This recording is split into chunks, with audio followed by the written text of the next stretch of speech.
Hello and welcome back to the Villa Filler podcast. I'm riding solo today, but I think it's fair to say, after all the work Dan's put in over the past month or so when I haven't been around, I think this one is well deserved. And Dan, I hope you are at home and having a great time. And I hope you're watching this as well, mate, because I know we've spoken about Monchi and it's finally happened. Monchi has been appointed as Aston Villa's President of Football Operations. I've got Villa's statement up to the right of me, so if you see my eyes wander, I'm looking at that. I've not long got back from the cinema. I've just seen Into the Spider-Verse. Oh, sorry, Across Spider-Verse to anybody who cares. What a film, by the way. But bigger and more interesting things to talk about here with finally the arrival of Monchi. And this has been such a long process trying to get this football operations manager, I guess, position filled, right? Ever since the end of the season. It started with Matteo Almani of Barcelona, and that was a whole saga in itself. And it feels like there's been about 3 chapters to this Monchi saga as well. And I find it interesting because obviously we know there has been that working relationship between Monchi and Unai Emery at Sevilla, which saw him win no less than 7 Europa Leagues during his stint at Sevilla. Absolute dynasty, right, that he's run with a time spent in Roma as well. Dan and I spoke about Monchi the other day, so we won't go too much into his past, but more what the role is going to entail, really, what he's going to take, and, have a sort of a holistic look now at the structure of Aston Villa, because, as Dan mentioned in the last podcast, it's vastly different to how Premier League clubs are operating, and it's a very sort of Americanized way of looking at it. And I think it's interesting. And I think we're going to see a lot of teams pivot to a similar model should this be a success. Now, first of all, the negotiations, this felt like it took an absolute age. From doing some reading and doing some research, it appeared that it was kind of instilled in Monchi's Sevilla contract that, there would be a period of gardening leave that he would have to take should he accept another job. And I think that has been the biggest hurdle, other than paying the release fee, which was, something that was originally the Spanish press were saying that we weren't willing to pay, but then our very reliable John Percy over here at the Telegraph was saying that we were prepared to pay to £1.7 million. I believe they said, Spanish media said that the release clause was around €3.2 million. An agreement has clearly been made because we're here now talking about it. It's a lot of money, but Monchi's role at Sevilla and how, as this, the word dynasty, that's really what it is. Sevilla in the Europa League, you'd be foolish to bet against them. They've built this aura about them in this competition, and it all started under the days under Unai Emery. And thanks to the squad building from Monchi, he's managed to unearth some diamonds throughout the years at Sevilla. To name a few, from way, way back, there was Dani Alves. He signed him. I think the less said about him these days, the better, considering he's found himself locked up. He signed Ivan Rakitic from Hamburg for €2.5 million. One of probably, if not the most underappreciated midfielder of his generation, I would say. Ivan Rakitic, a fine footballer, obviously gone on to play for Barcelona as well. Champions League winner, Europa League winner. The guy, his trophy cabinet's a joke, and he's a very good player. Still playing at Sevilla actually now. And again, he actually signed Wissam Ben Yedder as well. Signed him from France. Had a very, very good goal return for Sevilla, and he now plays his trade at Monaco in Ligue 1, back in his home country. But I think this is the statement I find really interesting because we've sort of, first of all, it's an essay. So respect, usually it's like 6 lines, welcome to the club, all that kind of thing. He's really given the club, really given the fans a lot of information in this statement, which is great to digest.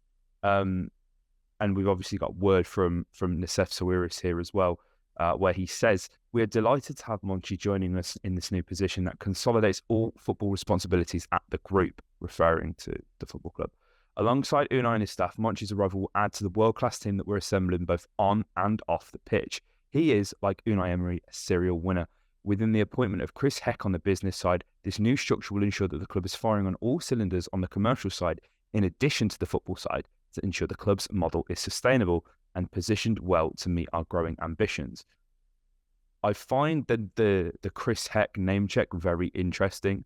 I feel like Dan and I, we've spoke about Chris Heck, but it's not been something that has sort of, we've done a really deep dive on in a lot of detail, and there are some fantastic articles about Chris Heck and who he is and what he's done throughout his career. Very, very respected man within sports and within American sports. And I find this interesting because, he's had his stint at the 76ers.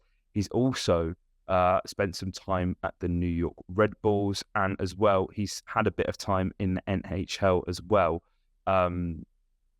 He's done everything. He's been at the Eagles as well. He's even spent some time at the Miami Heat. There isn't a facet of American sports that he hasn't encountered at some level, which I find interesting. And, during his time at the 76ers, it was very common for the games to be sort of frequently sold out. They had assembled a team which had, James Harden, absolutely fantastic player, still is doing his thing. But I find it really interesting that, we've gone and got the strategy guy. I think Christian Perslow clearly was doing too much, and that wasn't his fault. I just think that there clearly weren't enough people around him to assist him in his job, because as we can quite clearly see, his job has now been split into two. We've got Monchi's role as president of football operations, and then we know Chris Heck is taking care of the business side. So it's going to be interesting to see how the two sort of work in harmony. But yeah, I find it very interesting that Chris Heck's been name-checked as somebody who'll work well with. One thing that we probably didn't touch on Monchi, obviously we spoke about the brilliant scouting and sort of identifying players and how they've then gone on and been sold for high fees and have, gone on to have brilliant careers. We've also spoke about the stint at Roma before, which is probably one that he would want to forget. Didn't sign too many exciting players, and Roma were just a bit of a mess at the time as well. And, at the first opportunity he had, he came back to Sevilla, back home, back where he spent so many years of his life working. And, great things continued. But I think the one thing that's interesting is when you're sort of operating within certain parameters, the remit is obviously going to be completely different. Monchi, his job was to unearth gems for cheap that, Unai and other Sevilla managers over time could develop and then eventually sell on. This is interesting because we're kind of at a point now where I don't want to say we're not going for young prospects who we can flip, but, we kind of saw how that went in that first transfer window. It's paid off in the long run with players like Dougie Luiz and Ezri Konsa. We've managed to nurture them into fine talents. And should we choose to sell them, would make a lot of money on them as well. But with the position that we find ourselves in, competing in Europa Conference League playoffs, I feel like it's important to say playoffs, right? It's important to caveat the playoffs because we've not actually qualified for the group stages yet. I imagine we'll be fighting on all fronts in domestic cups as well. And Emery will clearly want to be in and around, if not higher, where we finished in the Premier League as well. We're not going to be taking as many punts, I don't think, on these young, unproven talents that maybe a Brentford or a Brighton may be looking to scout. We're going to be going after, clearly we can see by the players we've been linked with and the fact we've signed Tielemans, a very established sort of Premier League or top 5 league proven player. So it's going to be interesting to see. I have a feeling that, there will be two different profiles of players that we sign. There will be the sort of the gems, the wonder kids, if you will, that maybe Monchi unearths, but then I think maybe the more established picks or your safe bets like your Lo Celsos, who we've obviously been linked with for the longest time, that's quite clearly somebody who Unai has sort of briefed his staff and said, listen, this is who I want. So it's going to be interesting to see how the recruitment goes on that end. But Monchi, within the statement as well, I'm very excited to join Aston Villa. It's a great project which is striving for excellence from the under-9s to the top level, and I completely share the vision of Mr. Sawiris and Mr. Edens. I'm also delighted and can't wait to work with Unai Emery again. One of the best managers in football. Facts, straight facts. After enjoying so many years with Sevilla FC and winning several European trophies with my lifelong club, I look forward to building on the recent successes at Aston Villa and ensuring the colossal club continues to grow and improve.